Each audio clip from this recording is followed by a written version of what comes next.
కరీంనగర్, ఆదిలాబాద్, నిజామాబాద్, మెదక్ జిల్లాల బీజేపీ అభ్యర్థి విద్యావేత్త మల్క కుమ్రయ్యను ఆశీర్వదించండి. విద్యారంగంలోని టీచర్ల సమస్యలను చట్టసభలలో గట్టిగా పోరాడుతాం. మొదటి ప్రాధాన్యత ఓటు వేసి టీచర్స్ ఎమ్మెల్సీగా గెలిపించండి.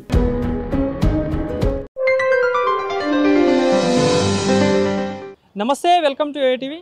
తెలంగాణ రాష్ట్రం కాంగ్రెస్ ప్రభుత్వంలో బీసీ కులగణన అయితే చేపడతా ఉంది. సో దీనిలో భాగంగా మున్నూరు కాపు కులానికి అయితే అన్యాయం జరిగినట్టు వాళ్ళు డిమాండ్ చేస్తూ ఉన్నారు. మనతో మాట్లాడదాం. మనతో పాటు మున్నూరు కాపు నేతలందరూ ఉన్నారు. సార్, ఎట్లా చూస్తారు మరి ఏదైతే ఈ కులగణన అని చెప్పేసి రాష్ట్ర ప్రభుత్వం చేపట్టింది, సో దీంట్లో మున్నూరు కాపు కులానికి అన్యాయం జరిగిందంటే మీరు డిమాండ్ చేస్తూ ఉన్నారు. ఏం జరిగిందంటారు? మేము ఈ తెలంగాణ రాష్ట్రంలో సుమారు ఈరోజు 40 లక్షల పైచీలకు జనాభా ఉన్నాము. 24% పైచీలకు ఉన్నాము. మరి 2014లో 18%, 28 లక్షలు జనాభా చూపించిన అప్పటి పాలకులు. మరి ఇప్పుడు రాష్ట్ర ప్రభుత్వం కాంగ్రెస్ పార్టీ బీసీలలో మరి బీసీల జనాభా కూడా తక్కువ చూపించింది. మరి బీసీలలో మున్నూరు కాపులను పూర్తిగా అగ్రవర్ణాలకు ధీటుగా ఈరోజు రాజ్యాధికారంలో ముందుకు వస్తున్నారని ఈరోజు మమ్మలను 8%, బీసీలలో 8%, తెలంగాణ రాష్ట్రంలో 4,03,90,00,000 చూపించిన దానిలో 3% ఈరోజు చూపించింది. కాబట్టి మేము ఈరోజు తెలంగాణ రాష్ట్ర ప్రభుత్వం డిమాండ్ చేస్తున్నాము.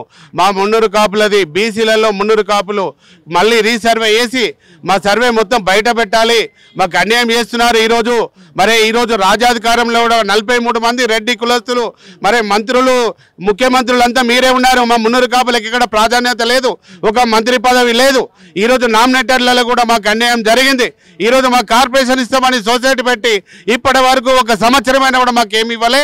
దీని మీద మా ఉద్యమ పోరాటము ఈ రోజు నుండి మొదలైంది. మరి 17 తారీఖు నాడు కలెక్టర్ ఆఫీసులలో మేము అందరం కూడా వినతి పత్రాలు అందజేస్తాం. 23 తారీఖు నాడు 119 మంది శాసనసభ్యుల ఇంటి దగ్గర వినతి పత్రాలు ఇవ్వడం జరుగుతుంది.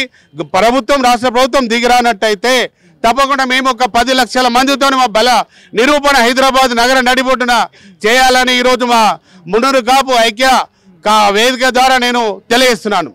అయితే బీసీలకు అంటే అన్యాయం జరిగిందని మీరు అంటాను, అంటే సర్వే అనేది ప్రాపర్గా జరిగిందంటారు సార్? అంటే అన్ని కులాలకి న్యాయం జరిగేటట్టు జరిగిందంట, ఏం చెప్తారు? సర్వే అనేది వీళ్ళు 50 రోజుల సర్వేలో ఎవరి దగ్గరికి వెళ్ళారండి? ఎవరి దగ్గరికి ఎట్లా వెళ్ళారు? మీరు కులగణన సర్వేలో మీరు ఏం చేయాలా?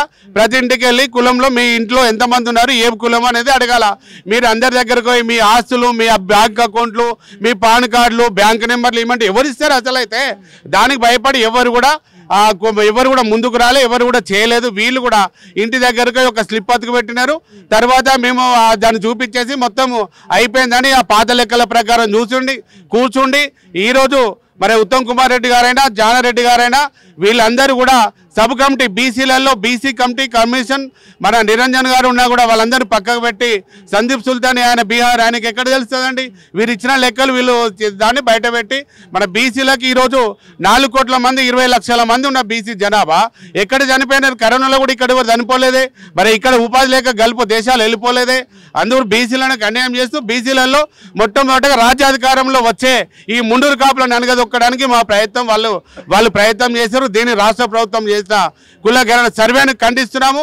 మాకు మొత్తం సర్వే మొత్తం ఏదైతే ఓటర్లు ఎంతమంది ఉన్నారు, ఆధార్ కార్డులు ఎంతమంది ఉన్నారు, మా యువకులు ఎంతమంది ఉన్నారు, ఇవన్నీ కూడా బయట పెట్టే వరకు కూడా మున్నూరు కాపులు ఉద్యమ పోరాటం చేస్తామని తెలియజేస్తున్నాను. స్వయానాటి ముఖ్యమంత్రి కానీ ఏదైతే బీసీ మంత్రులు కూడా ఈ సర్వే అయితే జరిగిందో అంతా కరెక్టే జరిగింది, కావాలనే తప్పుడు ప్రచారం చేస్తున్నారంటే ఒక మాట వాళ్ళు చెప్తా ఉన్నారు. ఏం చెప్తారు దీనికి? ఇది 100కు 1000% అండి. ఈ రోజైతే వాళ్ళు ఆ రెడ్డిలు 43 మంది ఉన్న రాజ్యాధికారంలో ఉన్న ఈరోజు వాళ్ళ ఉనికి కాపాడుకోవడం కోసం బీసీలలో ఏ కులం అయితే ముందుకు వస్తుందో అందరినీ తొక్కిపడేస్తున్నారు.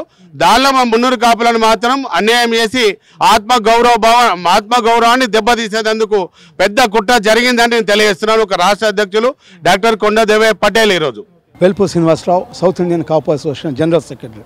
తెలంగాణలో కులగణన అనేది పక్కా బోగస్. రేవంత్ రెడ్డి అనేటువంటి ఒక వైరస్ వల్ల 25 లక్షల మంది బీసీలు చనిపోయారు, 15 లక్షల మంది ఓసీలు పెరిగారు. అయితే రాహుల్ గాంధీ గారికి ఒకటే డిమాండ్ చేస్తున్నాము, ఈ 78 సంవత్సరాల్లో తెలంగాణలో ఒక్క బీసీనన్నా మీరు ముఖ్యమంత్రిని చేశారా? మీరు అఫిషియల్గా 50% బీసీలు ఉన్నారన్నారు. మరి 3% ఉన్న రెడ్లు మరి దగ్గర 70 సంవత్సరాలు ముఖ్యమంత్రి చేశారు. అంటే ఇది సామాజిక న్యాయాన్ని చేసింది కాంగ్రెస్ పార్టీ అని మనం చెప్పుకోవచ్చు. రేవంత్ రెడ్డి గారిని వెంటనే ముఖ్యమంత్రి నుంచి తొలగించాలి. అదేవిధంగా బీసీలను ముఖ్యమంత్రి చేయాలి, అదేవిధంగా దళితులను కూడా ఒక 2 సంవత్సరాలు ముఖ్యమంత్రి చేయాలి. ఈ రోజు వరకు కూడా వీళ్ళిద్దరినీ కూడా ఓటర్లుగా చూస్తున్నారు, బీసీలని దళితులని అదేవిధంగా బానిసలుగా చూస్తున్నారు. కాబట్టి రాహుల్ గాంధీ గారు పార్లమెంట్లో రోజు రాజ్యాంగం ప్రతిని తీసుకెళ్ళి ఆయన రోజు ఉపన్యాసాలు ఇస్తూ ఉంటారు. కానీ ఆ రాజ్యాంగాన్ని అవమానించారు, ప్రజాస్వామ్యాన్ని కూనీ చేశారు. తెలంగాణలో బీసీలని కనీసం వాళ్ళని మనుషులుగా చూస్తలేదు, వాళ్ళని ఒక గొర్రెలుగా చూస్తున్నారు. అదేవిధంగా దళితులను అవమానించారు. ఇప్పటికైనా వెంటనే బీసీలని 2 సంవత్సరాలు ఇమీడియట్గా ముఖ్యమంత్రి చేయండి, అదేవిధంగా దళితులను 2 సంవత్సరాలు ముఖ్యమంత్రి చేయండి, అదేవిధంగా ఎస్టీలని 10% ఉన్నారు, వాళ్ళని డిప్యూటీ సీఎం చేయాలని చెప్పేసి డిమాండ్ చేస్తున్నాం.